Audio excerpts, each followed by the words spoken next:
Hello friends, welcome to my YouTube channel KL study. तो friends, यहाँ पर हम मध्य प्रदेश शिक्षक भर्ती चयन परीक्षा जो आपकी होने वाली है उसके लिए यहाँ पर हम प्रैक्टिस सेट लगा रहे थे बायोलॉजी के। ठीक है, तो ये हमारा प्रैक्टिस सेट क्रमांक 14 होगा। इससे पहले हमारे 13 प्रैक्टिस सेट हो चुके हैं, तो जिसमें आपकी जिस तरीके से हमने थ्योरी को क्रमबद्ध तरीके से कवर किया हुआ था, मतलब आपकी पात्रता परीक्षा का जो सिलेबस था उसमें जिस तरीके से टॉपिक दिए गए थे उसी के अकॉर्डिंग यहाँ पर आपकी जो है प्रैक्टिस सेट हमने स्टार्ट किए हुए थे। तो जैसे थ्योरी यदि आप देखना चाहते हैं तो थ्योरी की हमने अलग से प्लेलिस्ट बना दी है। उसके लगभग 65 प्लस क्लासें आपको देखने को मिल जाएंगी हमारी प्लेलिस्ट में। ठीक है, और इसमें जितने भी आपके पात्रता परीक्षा में टॉपिक दिए गए हैं लगभग क्लियर ही हो चुके हैं। जो कुछ भी चीज़ें बची हुई हैं उनको भी हम बहुत ही जल्द कवर करने का प्रयास करेंगे। और अब आपके पास में मात्र 1 महीने का समय बचता है यदि हम कंफर्म बात करते हैं तो। ठीक है, क्योंकि आज आपकी 27 तारीख हो गई है। आपका अगस्त में यदि एग्ज़ाम होना है, ठीक है, और यदि डिले भी होगा तो मात्र 1 महीने आपको समय और मिलेगा अतिरिक्त।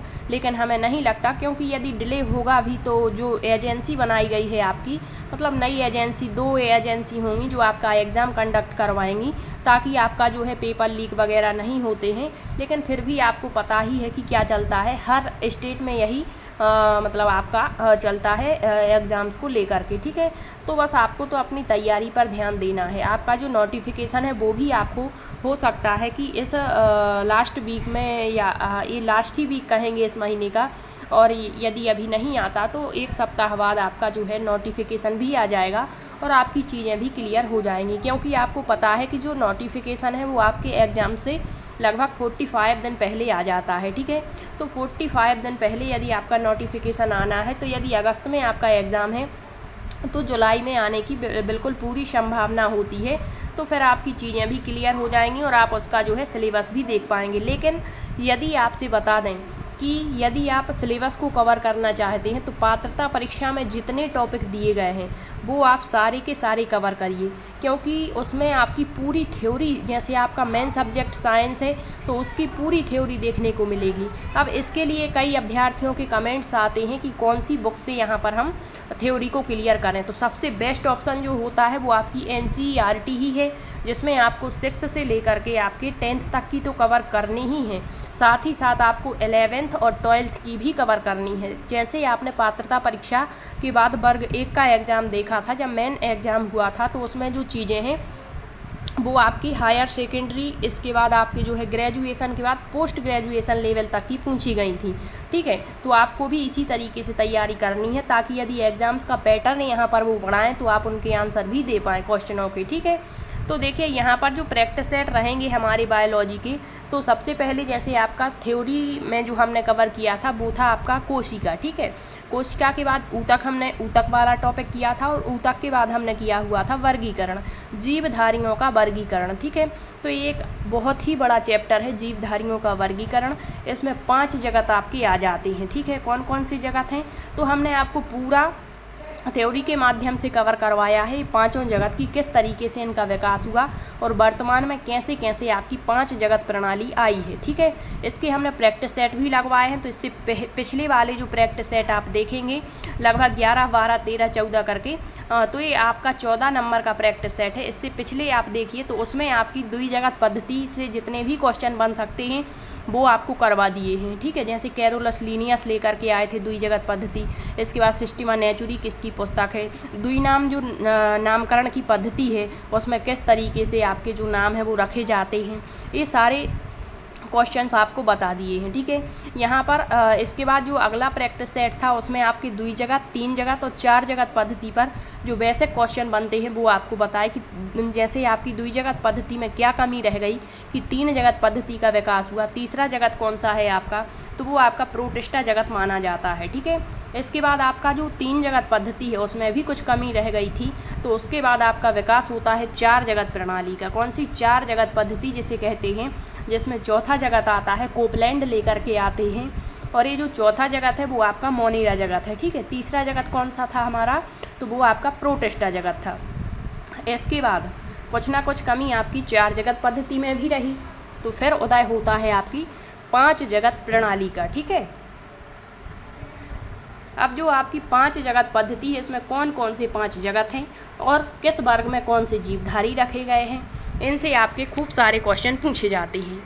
तो बेसिक में हमने सारे क्वेश्चंस आपको लगवा दिए हैं जितने बेसिक में बन सकते थे, 2 जगत, 3 जगत और 4 जगत पद्धति से। ठीक है, यहाँ पर हम करेंगे मल्टीपल क्वेश्चन कि किस वर्ग में प्रोकैरियोटिक को रखा गया है, इसके बाद किस वर्ग में आपके बहुकोशिकीय जीवधारी हैं, किस में किस प्रकार का कोशिकीय संगठन होता है, किस वर्ग में कौन सा पोषण पाया जाता है, यहाँ से क्वेश्चंस पूछे जाते हैं। ठीक है, तो ये हमारा जो है जो कोशिका वाला टॉपिक था उसकी लगभग 110 प्लस क्वेश्चन आप देखेंगे, पिछले प्रैक्टिस सेट में मिल जाएंगे। फिर हमने जो वर्गीकरण वाला आपका स्टार्ट किया हुआ है टॉपिक, इसके क्वेश्चन क्वेश्चन क्रमांक 1 से स्टार्ट किए हैं। ठीक है, तो ये हमारा 31 नंबर का क्वेश्चन यहाँ पर स्टार्ट होगा और इन क्वेश्चनों के आंसर आप ज़रूर लगाइए। और ये क्वेश्चनों की संख्या भले ही कम होती है लेकिन इनका पूरा विश्लेषण आपको दिया जाता है, तो आप इससे समझ पाएंगे कि किस तरीके से और अदर क्वेश्चन बन सकते हैं। ठीक है, तो देखिए क्वेश्चन नंबर है आपका 31। इसमें दिया गया है कि जीवधारियों के जो 5 जगत वर्गीकरण हैं उनको किन मापदंडों के आधार पर वर्गीकृत किया गया है। मतलब आज जो हम वर्तमान में 5 जगत प्रणाली पढ़ रहे हैं, यह क्या है, हमारी विकसित है और यही जो है आपकी वर्तमान में प्रचलित है। क्योंकि पिछली जो प्रणालियाँ थीं, जैसे 3 जगत थी, 4 जगत थी, तो उसमें कमी रही और उसी कारण से आपकी नई जगत पद्धति का उदय होता रहा। ठीक है, तो यहाँ पर जो 5 जगत प्रणाली है तो हर एक प्रणाली का आपका अपना अलग अलग आधार था। जैसे आपकी 2 जगत पद्धति थी, वो किस आधार पर आई, फिर 3 जगत पद्धति किस बेस पर आई, 4 जगत पद्धति किस बेस पर आई, क्योंकि कुछ कमी थी उसको सुधार करके और नया जगत बनाया जा रहा था।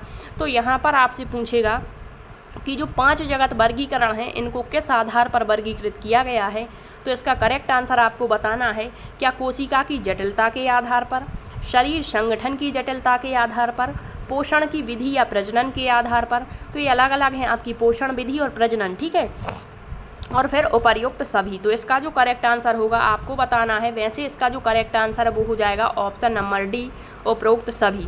ये सभी आप देखेंगे आपके 5 जगत प्रणाली का आधार माने जाते हैं। इसमें अभी एक और बचा हुआ है, तो अब हम इसको डिटेल से देखेंगे। इसका आंसर आप बताएंगे क्या है, उपर्युक्त सभी है। अब देखिए यहाँ पर जो 5 मापदंड हैं, जैसे हमने तो कह दिया कोशिका संरचना की जटिलता के आधार पर, तो यहाँ पर क्या है ये कोशिका संरचना, तो यहाँ पर कोशिकाओं का प्रोकैरियोटिक विरुद्ध यूकैरियोटिक संगठन।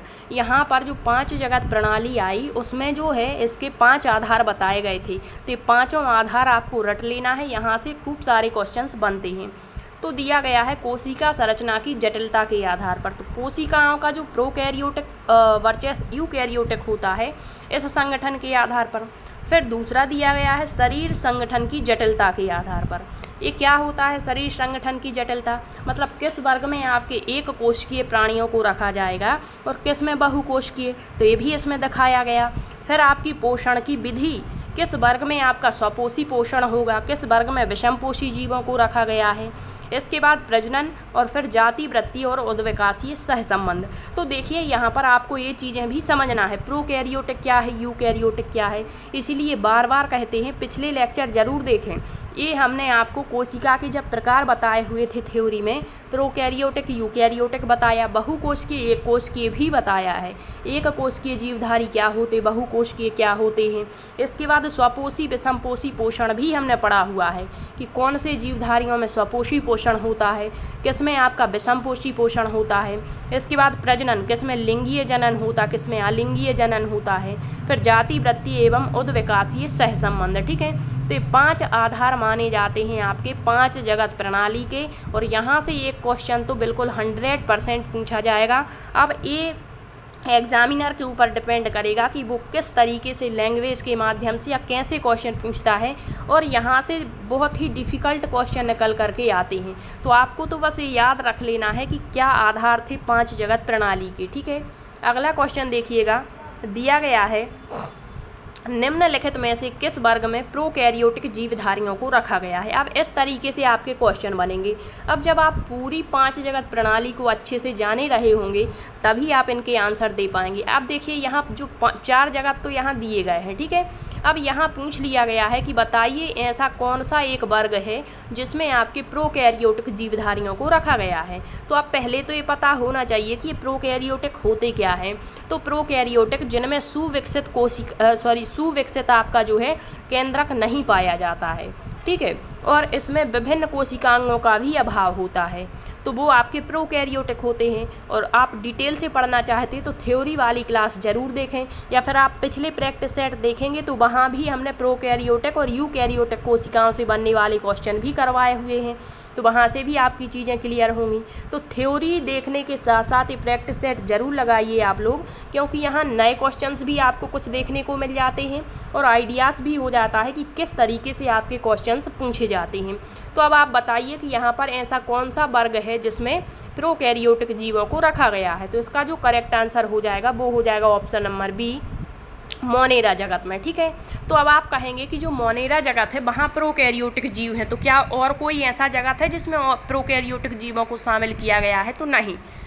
इसको हम सबसे लास्ट में देखेंगे एक सारणी के माध्यम से कि कैसे आपको याद रखना है ताकि आप आसानी से चीज़ों को कवर कर पाएँ। यहाँ से कई क्वेश्चन बनते हैं, ठीक है। तो देखिए केवल मोनेरा एक ऐसा जगत है 5 जगत में जिसमें प्रोकैरियोटिक जीवधारी हैं। बाकी के जो आपके 4 जगत बचते हैं जिसमें आपका जंतु एनिमेलिया जगत, इसके बाद आपका दूसरा पादप यानी प्लांटी जगत, इसके बाद आपका कवक जगत, इसके बाद आपका प्रोटिस्टा जगत। ये जो 4 जगत हैं इसमें पाए जाते हैं आपके यूकैरियोटिक, ठीक है। कौन से जीवधारी पाए जाते हैं? यूकैरियोटिक। मात्र मोनेरा एक ऐसा जगत है जिसमें आपके प्रोकैरियोटिक जीवधारियों को रखा गया है। तो इसका जो करेक्ट आंसर हो जाएगा वो आपका मोनेरा जगत हो जाएगा, ठीक है। अगला क्वेश्चन देखिएगा, दिया गया है निम्नलिखित में से किस वर्ग में कोशिका भित्ति अनुपस्थित होती है। तो जब एक क्वेश्चन पूछ लिया कि किस वर्ग में कोशिका भित्ति अनुपस्थित है, तो ये भी तो पूछ सकता है कि बताइए कौन सा एक जगत है जिसमें कोशिका भित्ति उपस्थित होती है। तो आपको यहाँ बताना है जो हम 5 जगत पढ़ रहे हैं जिसमें हम पढ़ते हैं पादप जगत, इसके बाद हम पढ़ते हैं जंतु जगत, इसके बाद पढ़ते हैं प्रोटिस्टा जगत, इसके बाद हम पढ़ते हैं मोनेरा जगत और इसके बाद हम पढ़ते हैं कवक जगत, ठीक है। और इनका क्रम भी है, ठीक है। तो इन दोनों को तो हम नहीं कहेंगे क्रम में, लेकिन जो तीसरा जगत वो प्रोटिस्टा है, हमने पिछले सेशंस में देखा। चौथा जगत मोनेरा जो कोपलैंड लेकर के आए और 5वां जगत है कवक। इस प्रकार टोटल मिलाकर के 5 जगत यहाँ पर हो जाते हैं और 5 जगत प्रणाली के फिर जनक माने जाते RH हिटेकर, ठीक है। तो यहाँ बताइए कि ये जो 5 जगत हैं इनमें से एक ऐसा कौन सा जगत है जिसमें कोशिका भित्ति इसको क्या कहते हैं हम? सेल वॉल कहते हैं। अब आप कोशिका वाला टॉपिक देखिएगा, वहाँ पर आपको कोशिका से संबंधित समस्त चीज़ें बताई हुई हैं।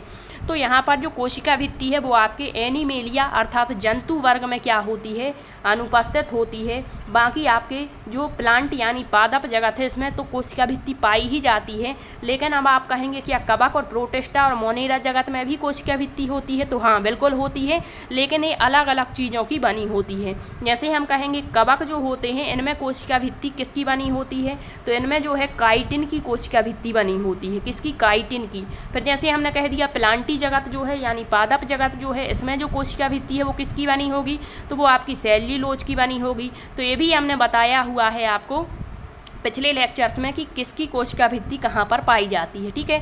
तो इसका जो करेक्ट आंसर है किस वर्ग में कोशिका भित्ति अनुपस्थित है, तो इसका करेक्ट आंसर हो जाएगा आपका एनिमेलिया वर्ग अर्थात जंतु जगत में कोशिका भित्ति नहीं पाई जाती। और यही आपका एक मुख्य अंतर होता है पादप और जंतु कोशिका को अलग करने का, ठीक है।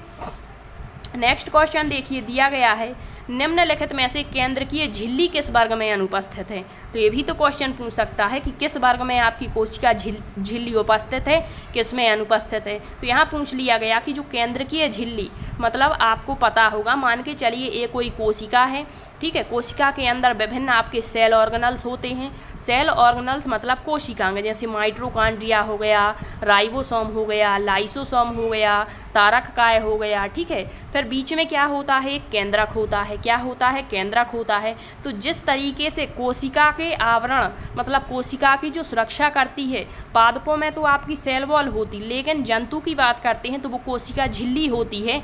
उसी तरीके से जो कोशिका के अंदर केंद्रक है, तो केंद्रक के चारों तरफ भी सुरक्षा प्रदान करने के लिए क्या होती है, एक केंद्रक झिल्ली होती है। तो ये बताना है कि जो 5 जगत हैं इनमें से किस जगत में केंद्रकीय झिल्ली अनुपस्थित होती है। तो इसका जो करेक्ट आंसर हो जाएगा वो हो जाएगा आपका ऑप्शन नंबर ए, मोनेरा ही एक ऐसा जगत है जिसमें आपकी केंद्रकीय झिल्ली अनुपस्थित होती है। बाकी आपके चारों जगतों में केंद्रकीय झिल्ली पाई जाती है। मोनेरा जगत में कौन से जीवधारी होते हैं, अभी बताया आपको, प्रोकैरियोटिक। ठीक है, तो प्रोकैरियोटिक में अधिकांश रूप से आपके जो कोशिकांग हैं वो अनुपस्थित रहते हैं। जैसे माइटोकॉन्ड्रिया यहाँ अनुपस्थित रहेगा, राइबोसोम यहाँ अनुपस्थित होंगे, मतलब 70 इस प्रकार के पाए जाते हैं, अनुपस्थित नहीं कहेंगे। फिर आपका जो है गाल्जी उपकरण यहाँ अनुपस्थित होता है। तो ये चीज़ें, तो केंद्रकीय झिल्ली भी यहाँ अनुपस्थित रहती है।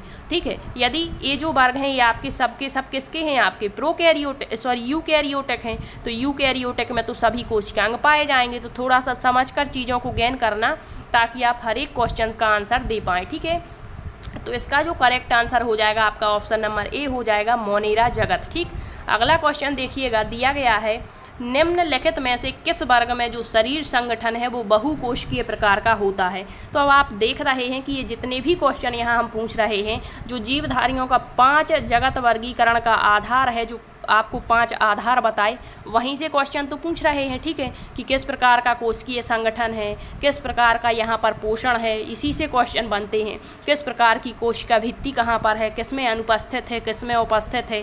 ठीक, तो क्वेश्चन दिया गया है निम्नलिखित में से किस वर्ग में जो शरीर संगठन है वो बहुकोशिकीय प्रकार का होगा। तो याद रखना, इसका जो करेक्ट आंसर हो जाएगा ऑप्शन नंबर सी, जो कवक जगत है उसमें बहुकोशिकीय प्रकार का जो है शरीर संगठन होता है। बाकी जितने भी जीव हैं इनमें भी अलग अलग प्रकार का होगा, लेकिन अभी आपको याद रखना है इसमें हो गया कवक, कवक में बहुकोशिकीय हो गया। ठीक है, जैसे कहेगा मोनेरा में किस प्रकार का कोशिकीय संगठन है या शरीर संगठन है, प्रोटिस्टा में, तो ये क्वेश्चन भी हम देखते हैं। ठीक है, अगला दिया गया है किस वर्ग में सेल्यूलोज से बनी हुई कोशिका भित्ति पाई जाती है। तो कोशिका भित्ति एनीमेलिया जगत को छोड़कर चारों वर्गों में पाई जाती है। अब किसमें किस प्रकार की बनी होती है, तो यहाँ पूछा है सेलुलोज की जो कोशिका भित्ति है वो किसमें होती है, तो वो आपकी होती है प्लांटी जगत में। ठीक है, यानी आपके पादप जगत में। अब देखिए अगला क्वेश्चन, निम्नलिखित में से किस वर्ग में यूकैरियोटिक कोशिकाएं पाई जाती हैं। तो यूकैरियोटिक आपके एनीमेलिया में भी है, प्लांटी में भी है, कवक में भी है। इसके अलावा आपका जो प्रोटिस्टा होगा उसमें भी यही यूकैरियोटिक कोशिका पाई जाएगी। ठीक है, तो ये चारों जगत में यूकैरियोटिक सेल्स होती हैं और बाकी मोनेरा अकेला जगत ऐसा है जिसमें प्रोकैरियोटिक पाई जाती है। ठीक है, तो इसका करेक्ट आंसर आपका उपरोक्त सभी हो जाएगा। नेक्स्ट क्वेश्चन है, निम्नलिखित में से किस वर्ग में ऊतक, अंग और अंग तंत्र स्तर का संगठन पाया जाता है। तो आपको बताया कि सबसे पहले जो होता है हमारा शरीर वो कोशिका से बना होता है।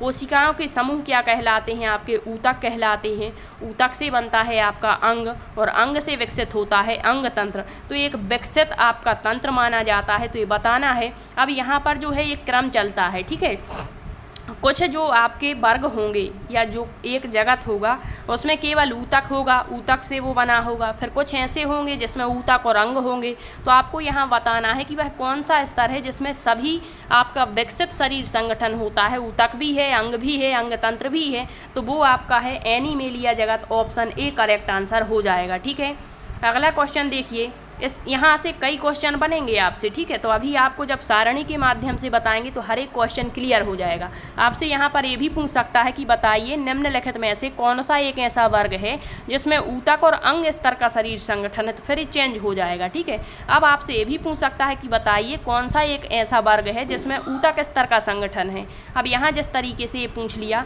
तो इसका करेक्ट आंसर तो एनीमेलिया हो जाएगा। नेक्स्ट क्वेश्चन है, निम्नलिखित में से किस वर्ग में कोशिकीय स्तर का मात्र कोशिका पाई जाती है। तो ये क्रम है कोशिका, ऊतक, अंग और अंग तंत्र। तो केवल कोशिकीय स्तर का शरीर संगठन, मतलब उसमें केवल कोशिका होगी, अन्य चीज़ें अनुपस्थित रहेंगी।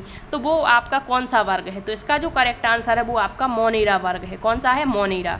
नेक्स्ट है और आज का लास्ट क्वेश्चन रहेगा, निम्नलिखित में से किस वर्ग में विषम पोषी पोषण पाया जाता है? तो विषम पोषी पोषण किस 2 वर्गों में होता है? बाकी में सभी में क्या होता है? स्वपोषी पोषण होता है। तो इस तरीके से आपके जो है पेयर बना करके क्वेश्चन पूछ लिया। तो बताइए विषम पोषी पोषण किन 2 वर्गों में होता है? तो वो आपके 2 वर्ग हो जाएंगे, कवक और एनीमेलिया वर्ग। कौन सा? कवक, यानी कवक और जंतु वर्ग में आपका विषम पोषी पोषण होता है। बाकी आप जो देख रहे हैं उन सभी में आपका स्वपोषी पोषण होगा, ये आप याद रखना। तो यहीं पर ये भी तो पूछ सकता है कि बताइए किन वर्गों में आपका स्वपोषी पोषण होता है। ठीक है, तो ये हुए आज के क्वेश्चन। अब देखिए थोड़ा सा इस सारणी को देखिएगा। आपके जो 5 आधार हैं, पहले तो आप उनको देखिए। एक तो कोशिका का प्रकार बताया कि 5 जगत प्रणाली के आधार हैं। कोशिका प्रकार किसमें किस तरीके की कोशिका होगी, यदि आप ये सारणी रट लेते हैं तो यहाँ से आपके कई क्वेश्चन क्लियर हो जाएंगे। मोस्ट इम्पोर्टेंट है ये आपके लिए। ठीक है, फिर कोशिका भित्ति किसमें किस प्रकार की बनी, किसमें उपस्थित है, किसमें अनुपस्थित है। फिर आपकी केंद्रकीय झिल्ली किसमें उपस्थित है, किसमें अनुपस्थित है। फिर आपका शरीर संगठन किसमें कोशिकीय स्तर का है, किसमें बहुकोशिकीय स्तर का है, किसमें ऊतक और अंग पाए जाएंगे, किसमें सभी तंत्र पाए जाएंगे। फिर पोषण के प्रकार, तो यही 5 स्तर हम पढ़ रहे हैं। तो देखिए ये आप थोड़ा याद रखना। यहाँ पर हमने लिया हुआ है पहले मोनेरा जगत, प्रोटिस्टा जगत, कवक जगत, प्लांटी जगत और एनीमेलिया जगत। ये आपके 5 जगत प्रणाली के 5 जगत हैं। ठीक है, अब देखिए सबसे पहले कोशिका का प्रकार, किसमें कौन सी कोशिका है। तो पहले तो आप थ्योरी वाली क्लासें देखिएगा। जब आपकी ये सारे शब्द जो दिए गए हैं ये क्लियर होंगे, बस नाम सुना आपने और सारी चीज़ें माइंड में आ गई, तो समझना कि ये पूरा का पूरा जो सेशन है आपको अच्छे से समझ में आ जाएगा और हर एक क्वेश्चन का आप आंसर देने के योग्य होंगे। तो देखिए जैसे कोशिका प्रकार है, तो जो मोनेरा जगत है उसमें प्रोकैरियोटिक है। अब जैसे हमने कह दिया प्रोकैरियोटिक यूकैरियोटिक क्या है, तो आपके दिमाग में तुरंत आना चाहिए कि प्रोकैरियोटिक मतलब जिसमें सुविकसित केंद्रक अनुपस्थित रहता है, विभिन्न कोशिकांग अनुपस्थित होते हैं। और यूकैरियोटिक मतलब जिसमें आपकी ये चीज़ें उपस्थित रहती हैं। ठीक है, जैसे हमने कह दिया कोशिका भित्ति, तो आपको पता होना चाहिए कि कोशिका भित्ति होती क्या है, कोशिका भित्ति किसमें पाई जाएगी, किसमें नहीं पाई जाएगी, और जिसमें पाई जा रही है तो वो किस चीज़ की बनी हुई है, यह कोशिका का क्या कहलाता है। ठीक है, जो सहारा प्रदान करती है या इसके कार्य क्या है। फिर केंद्र की झिल्ली पता होनी चाहिए कि ये कहाँ पाई जाती है। शरीर संगठन में आपको ये पता होना चाहिए कि कोशिकीय क्या है, अंग क्या है, अंगतंत्र क्या, ऊतक क्या है। ठीक है, क्योंकि सारे सेशन हमने आपको थ्योरी में करवाए हुए हैं। तो देखिए पहला इसी तरीके से आप याद रखेंगे, कोशिका प्रकार, कोशिका भित्ति, केंद्रकीय झिल्ली, शरीर संगठन और पोषण के प्रकार। तो देखिए सबसे पहला दिया गया है कोशिका प्रकार। तो मात्र आपका 5 जगत में मोनेरा एक ऐसा जगत है जिसमें प्रोकैरियोटिक कोशिका पाई जाएगी। बाकी आपके जो 4 जगत बच जाते हैं उन सभी में आपकी यूकैरियोटिक सेल्स पाई जाती है। ठीक, अगला देखिएगा कोशिका भित्ति। तो मात्र एनीमेलिया एक ऐसा जगत है, अर्थात जंतु एक ऐसा जगत है जिसमें कोशिका भित्ति क्या है, अनुपस्थित है। बाकी सभी में उपस्थित है और किसी में किसी चीज़ की बनी है। देखिए जैसे प्लांटी आपका पादप जगत है तो इसमें सेलुलोज की कोशिका भित्ति बनी होती है। जैसे कह दिया कवक, तो उपस्थित है, सेलुलोज रहित है, मतलब पाई तो जाएगी लेकिन सेल्यूलोज की नहीं बनी होगी। ये किसकी बनी होती है, काइटिन की। अब जो प्रोटिस्टा है, कुछ प्रोटिस्टा में उपस्थित होती है, ऐसा नहीं है कि सभी में उपस्थित है। ठीक है, फिर आपकी जो मोनेरा है इसमें भी कोशिका भित्ति होती है लेकिन सेल्यूलोज की नहीं बनी होती, नॉन सेल्यूलोज की होती है। ठीक है, अगला है केंद्रकीय झिल्ली। तो देखिएगा केंद्रकीय झिल्ली मात्र मोनेरा जगत जो है उसमें अनुपस्थित है, बाकी सब में आपकी केंद्रकीय झिल्ली उपस्थित है। और ये क्यों, यहाँ से आप इसको समझ सकते हैं, ये है आपका प्रोकैरियोटिक का वर्ग। ठीक है, बाकी सभी यूकैरियोटिक के। तो कोशिका झिल्ली इसमें अनुपस्थित है, मतलब इस ये कोशिकांग है और अनुपस्थित है, इन सभी में उपस्थित होता है। फिर दिया गया है आपका शरीर संगठन। तो देखिएगा शरीर संगठन जो मोनेरा जगत है इसमें कोशिकीय प्रकार का होगा और आपके प्रोटिस्टा जगत में भी कोशिकीय प्रकार का होगा, मतलब इनमें केवल कोशिका होगी, बाकी चीज़ें जो ऊतक है, अंगतंत्र है, ये विकसित नहीं होगा। फिर आपका जो कवक जगत है उसमें बहुकोशिकीय प्रकार का कोशिका संगठन होगा, शरीर संगठन होगा। ठीक है, फिर आपका जो पादप जगत है इसमें ऊतक और अंग स्तर का शरीर संगठन होगा। और फिर आपका जो जंतु जगत है उसमें ऊतक, अंग और अंगतंत्र स्तर का शरीर संगठन होगा। तो यहाँ से कई क्वेश्चन, एक आपके जो आधार है उससे कई क्वेश्चन बनेंगे। फिर पोषण का प्रकार देखिए तो आपका जो मोनेरा जगत है और आपका जो यहाँ पर पादप जगत है और यहाँ पर प्रोटिस्टा जगत है, इन 3 में आपका स्वपोषी पोषण है। बाकी आपका कवक जगत और जंतु जगत में विषम पोषी पोषण पाया जाता है। ठीक है, तो आई होप आप इस सारणी को अच्छे से समझ गए होंगे और इससे जितने भी क्वेश्चन बनेंगे आप उसको हैंडल कर पाएंगे। ठीक है, यदि आपका सेशन में कहीं पर भी कोई भी डाउट बनता है तो आप कमेंट्स के माध्यम से पूछ सकते हैं और यदि क्लास पसंद आई है तो वीडियो को शेयर ज़रूर करना। मिलते हैं अगले सेशन में, तब तक के लिए सभी का बहुत बहुत धन्यवाद।